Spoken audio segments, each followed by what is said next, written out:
আল্লাহর ব্যাপারে নিরাশ হবেন না, তার দয়ার প্রতি আশা হারাবেন না।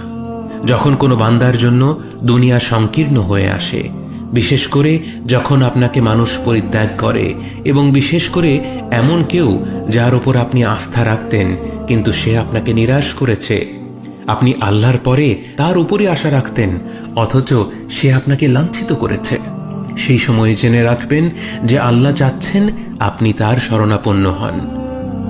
এই পৃথিবীর সবচেয়ে সুখী মানুষ হচ্ছে সে যে আল্লাহর দিকে তার মুখ ফেরায়। এই পৃথিবীর সবচেয়ে সুখী মানুষ সে যে আল্লাহর কাছে তার হৃদয় সমর্পণ করে। মনে রাখবেন যে আপনার একজন মালিক রয়েছেন যিনি আপনার প্রতি আপনার নিজের নফসের থেকেও দয়াবান, যিনি আপনাকে ভালোবাসেন এবং ভালোবাসেন যে আপনি তার কাছেই আশ্রয়ের জন্য ছুটে যান আর তাকেই আপনার দোয়ায় ডাকেন। জেনে রাখবেন যে একমাত্র আল্লাহর প্রতি দৃঢ় বিশ্বাসী আপনার জীবনের সংকীর্ণতা দূর করে প্রাচুর্য এনে দিতে পারে। অন্ধকার